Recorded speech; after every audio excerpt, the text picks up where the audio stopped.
Hello दोस्तों, स्वागत है आप सभी लोगों का हमारे चैनल बेनिस ट्यूटोरियल पर।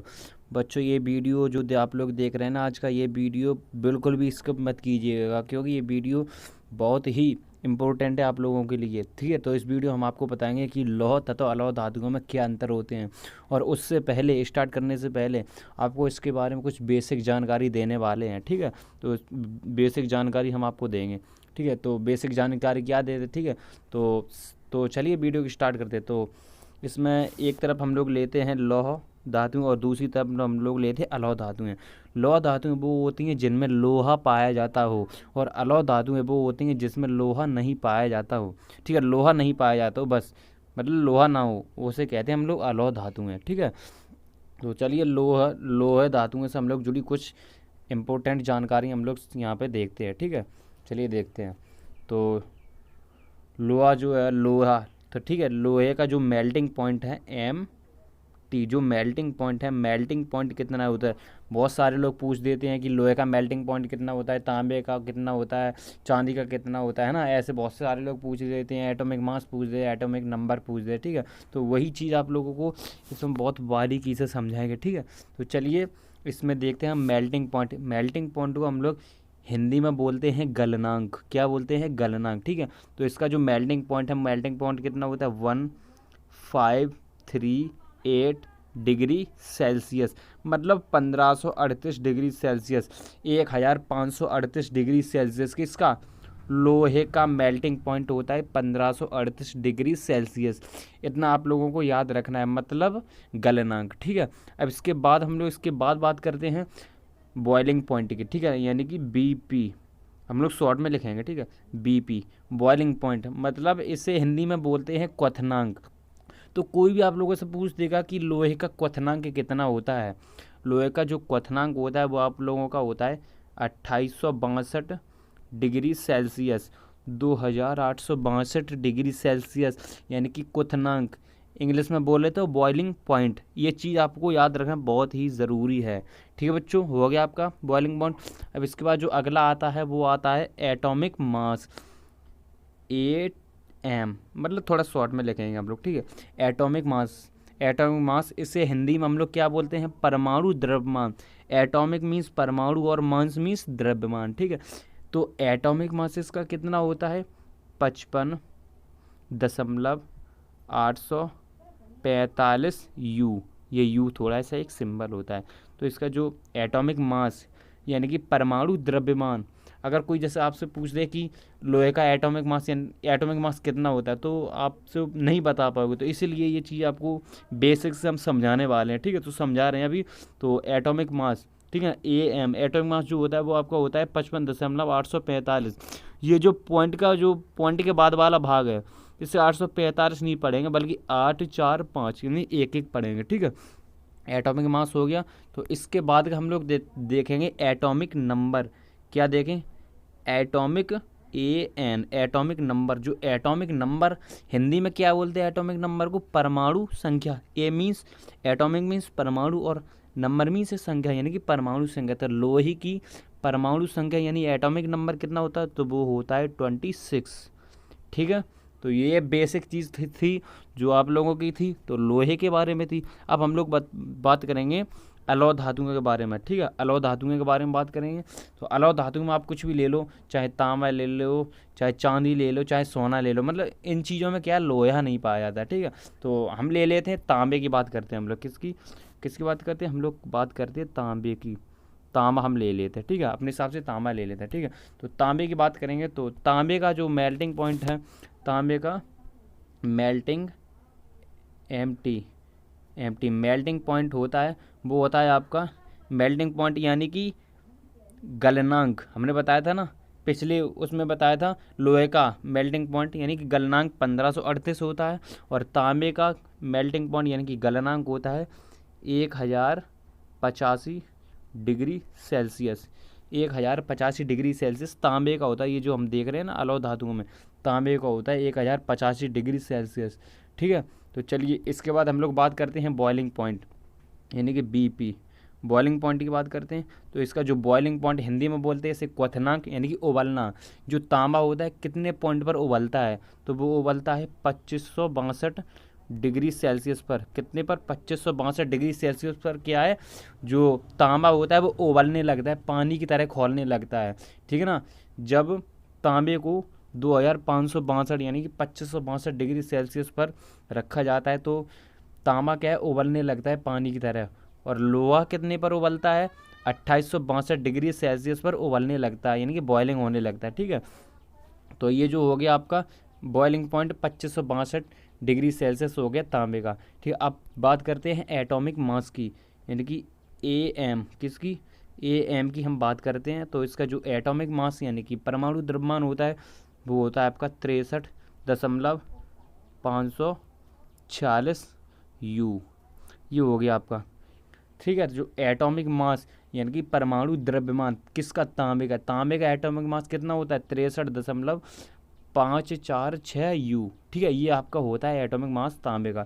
अब बात करते हैं आगे atomic number A N, atomic number की बात करते हैं हम लोग। तो इसका जो एटॉमिक नंबर यानी कि परमाणु संख्या होती है वो होती है 29।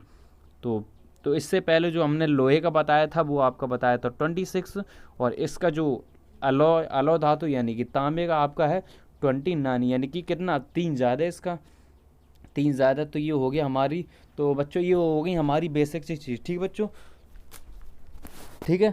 तो चलिए इसमें कुछ, तो इसके बाद हम अभी, तो अब हम लोगों की बेसिक चीज़ हो चुकी है, ठीक है। तो अब चलिए इसके डिफरेंस के बारे में बात करते हैं।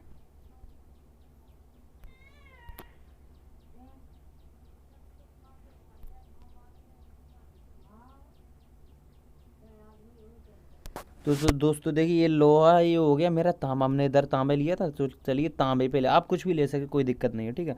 चलिए तो इसमें पहला डिफरेंस हम लोग बात करते हैं। पहला डिफरेंस, लोहा, इनमें लोहा तत्व पाया, ये बताओ, लोहा तो अपने आप में ही लोहा है, सीधी सी बात है, लोहा खुद ही अपने आप में लोहा है, सीधी सी बात है। और इसमें लोहा नहीं पाया क्योंकि वो तांबा है, तांबा है, तांबे चुम्बक नहीं चिपकेगी, सीधी सी बात है, लोहा है, लोहा नहीं हो, तांबा क्या है, लोहा नहीं होता है, और लोहा अपने आप में एक लोहे का रूप है, ठीक है। तो चलिए सेकंड पॉइंट हम लोग देखते हैं, इसमें जंग लगता है, यानी कि इसमें जंग लगता है और इसमें जंग नहीं लगता, ये बताओ, लोहा है, खुले में रखा रहता है, यानी कि जो बरसात की सीज़न आती है तो बरसात के सीज़न में वो भीग जाता है, तो कुछ समय बाद क्या है, इसमें जंग लगने लगती है, जंग लगने लगती है। और तांबे को क्या है, तांबे में कभी जंग नहीं लगती है मेरे भाई, तांबे में जंग नहीं लगती है, चांदी में जंग नहीं लगती, सोने में जंग नहीं लगती है, मतलब जो अलौह धातु हैं जिनमें लोहा नहीं पाया जाता उसमें जंग नहीं लगती है, बस सीधी सी बात है। और लोहे में क्या जंग लग जाती है, ठीक है। चलिए तीसरा पॉइंट देखते हैं, इसमें क्या है, चुंबकीय शक्ति होती है, ये बताओ, चुंबक किस में चिपकती है, लोहे में, जब लोहा होगा तभी तो चुंबक चिपकेगा, तांबे में चुंबक नहीं चिपकती है, ठीक है ना, चांदी में चुंबक नहीं चिपकती है, सोने में चुंबक नहीं चिपकती, क्योंकि उसमें लोहा नहीं है, तो इसीलिए तो वो अलग होते हैं, तो उसमें चुंबक नहीं चिपकती, ठीक है। चलिए अगले पॉइंट, कुछ पॉइंट नंबर 4 की ओर चलते हैं। प्रायः ठंडी अवस्था में भंगुर होते हैं, गर्म अवस्था में भंगुर होते हैं। अब ये बताओ, यहाँ पे आप लोग मात खा जाओगे कि यह भंगुर क्या होता है, भाई भंगुर क्या होता है, भाई ये तो बहुत बड़ा पॉइंट है भाई मेरे, ये कुछ भी बड़ा पॉइंट नहीं है, बिल्कुल ईजी है। भंगुर, ये बताओ, प्रायः ठंडी अवस्था में भंगुर होते हैं, मतलब लोहा क्या है, भंगुर का मतलब होता है टेढ़े होते हैं, क्या, टेढ़ा होता है, ठीक है, टेढ़ा होता है, ठीक है। तो टेढ़ा होता है, ये बताओ, लोहा है, क्या है, लोहा है, लोहे को जब ठंडा है ना, लोहा गर्म नहीं है, जब ठंडे में अगर टेढ़ा करोगे तो टेढ़ा हो जाएगा, ताकत लगेगी लेकिन टेढ़ा हो जाएगा। पर अगर जैसे तांबा हमने ले लिया या चांदी ले ली, अगर चांदी को ठंडे में अगर हम, ठंडा है गर्म नहीं है, अगर उसे ठंडे में अगर हम टेढ़ा करें तो टूट जाएगा, क्योंकि उसमें लोहा नहीं है, वो चीज़ ऐसी टूट जाएगा, ठीक है। तो इसलिए वो गर्म अवस्था में वो उसे जब तक वो गर्म नहीं हो ना तो उसे टेढ़ा नहीं कर सकता, अन्यथा वो टूट जाएगा, इसलिए वो गर्म अवस्था में क्या भंगुर होते हैं, यानी टेढ़े होते हैं, ठीक है। चलिए क्वेश्चन नंबर पॉइंट 5 पॉइंट की ओर चलते हैं। ये कम सिकुड़ते हैं, ये अधिक सिकुड़ते हैं, लोहा सिकुड़ता नहीं है, बहुत कम सिकुड़ता है, ये अधिक सिकुड़ते हैं, ठीक है। छठे पर देखते हैं, ये विद्युत की अच्छी चालक नहीं है, तो लोहे में क्या है दोस्तों, लोहे में क्या है, विद्युत अच्छी तरीके से नहीं चलती, क्योंकि उसमें जंग लग जाती है ना, तो इसीलिए उसमें क्या है, लोहे में क्या है, विद्युत अच्छी तरीके से, अच्छा चालक नहीं है विद्युत का, विद्युत अच्छे तरीके से नहीं चलती है, ठीक है। तो छठवां, तो इसमें क्या है, विद्युत अच्छे चालक होते हैं, तो जैसे तांबा है, अगर तांबे में अगर 10 वाट बिजली दोगे शुरू में तो एंड में भी 10 ही वाट मिलेगी, 1 वाट भी कम नहीं होगी। अगर लोहे में 10 वाट दोगे तो लास्ट में जाके आपको 2 वाट मिलेगी, यानी 8 वाट क्या है वो 8 वाट पहुंच ही नहीं पाएगी, 2 ही वाट पहुंच पाएगी। इसलिए तो ये विद्युत के अच्छे चालक नहीं होते लोहा, और ये अलौह धातु विद्युत के अच्छे चालक होते हैं। ठीक है, चलिए अगले पॉइंट नंबर 7 की ओर चलते हैं।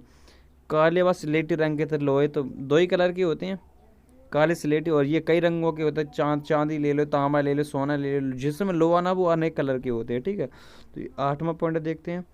अपेक्षाकृत भारी, लोहा क्या है भारी होता है और ये क्या हल्के होता है। ये जैसे ये मान लो 1 किलो लोहा ले लो, मतलब कुछ नहीं, एक मुट्ठी हम लोहा ले लेते हैं और 1 मुट्ठी आप तांबा ले लो, तो ये बताओ 1 मुट्ठी लोहा और 1 मुट्ठी तांबा में क्या, किस में ज़्यादा वजन होगा भाई, लोहा में वजन होगा, है ना, होगा कि नहीं होगा। तो लोहा क्या है अपेक्षाकृत भारी होते हैं।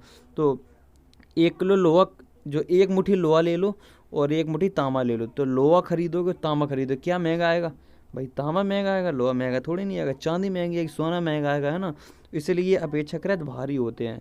ठीक है, चलिए 9वां पॉइंट देखते हैं। आसानी से प्राप्त की जा सकते हैं, मतलब लोहा आसानी से मिल जाता है। ठीक है, वो प्राप्ति के लिए अधिक प्रयत्न करना पड़े। ये बताओ, जैसे एक तरफ है लोहा और दूसरी तरफ है चांदी या तांबा। चांदी, ये बताओ चांदी आप लोग 1 किलो खरीद लोगे, लोहा आप लोग 1 किलो खरीद लोगे, क्या चांदी 1 किलो खरीद लोगे भाई, नहीं खरीद पाओगे, नहीं खरीद पाओगे ना। लोहा आसानी से प्राप्त किया जा सकता है, सभी लोग जानते हैं, कहीं से भी ले लोगे, किसी से भी मांग ले वो दे देगा, 100 रुपये में, 500 रुपये में, 1000 रुपये में ले लो। पर जो सोना चांदी है वो इतनी आसानी से नहीं प्राप्त किया जा सकता है, जो अलौह धातु है वो इतनी आसानी से नहीं मिलती है। ठीक है, ये होते हैं। ठीक है, अब देखते हैं पॉइंट नंबर 10 अधिक ताप पर पिघलते हैं। ये बताओ, इसका जो टेम्परेचर हमने जो गलनांक बताया था, कितना बताया था, 1538, यानी कि 1538 पर ये लोहा पिघलता है। ठीक है, पिघलते हैं, लोहा गलता है या पिघलता है। अब बात होती है तांबे की, तांबे कितने पर पिघलता है, 1085। अब ये बताओ इसमें कौन ज़्यादा पर पिघल रहा है, यानी कि 1538 पर ये पिघल रहा है और 1085 पर ये पिघल रहा है, तो मतलब ये ज़्यादा, ये लोहा अधिक पर पिघलते और ये तांबे क्या कम पर पिघलते हो। तो यही मेरे सामने दिया, ये अधिक ताप पर पिघलते, ये कम ताप पर पिघलते हैं। ठीक है, अब देखते हैं पॉइंट नंबर 11 में क्या, ऊष्मा उपचार किया जा सकता है। ऊष्मा का उपचार किया जाता है लोहा में, ऊष्मा मिलती है लोहा से, ऊष्मा का उपचार नहीं किया तो हमें जो अलौह धातुएं होती हैं उनसे हमें ऊष्मा प्राप्त नहीं की जा सकती है। ठीक है, चलिए इसका जो लास्ट है उसका लास्ट है 12वां पॉइंट, ये सस्ते होते हैं तुलनात्मक महंगे। ये बताओ 1 किलो मिट्टी, अभी हमने वही पॉइंट लिया था, वही यहाँ पे समझाते हैं। 1 किलो मिट्टी लोहा ले लोगे और 1 मुट्ठी आप ले लोगे चांदी या तांबा। ये बताओ 1 मुट्ठी लोहा खरीद लोगे पर 1 मुट्ठी तांबा चांदी खरीद लोगे, सोना खरीद लोगे, मतलब अलौह धातु ये चीज़ों को आप खरीद लो, नहीं खरीद पाओगे यार, बहुत महंगी होती हैं मेरे भाई, बहुत महंगे होते हैं, इन चीज़ों को आप नहीं खरीद पाओगे। ठीक है, तो वही दिया है, ये सस्ते होते हैं, लोहा क्या सस्ता होता है यार, कहीं से भी प्राप्त किया जा सकता है। ये तुलनात्मक, यानी कि तौल के हिसाब से, तुलनात्मक का मतलब होता है तौल के हिसाब से महंगे होते हैं।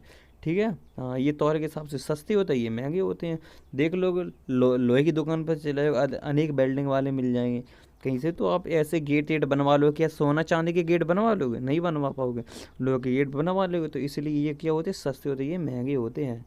ठीक है दोस्तों, तो जैसा कि हमारे ये ख़त्म हो गया लौह तथा अलौह धातुओं में, तो इस वीडियो हमने आपको बहुत ही अच्छे से समझाया। अगर आप कमेंट करोगे तो इसको और अच्छे से आपको सामने खड़े होके डिटेल वाइज आपको बता देंगे। ठीक है बच्चों, तो बस आपको इसमें यही बताना था। ठीक है, तो चलिए मिलते हैं अगले वीडियो को।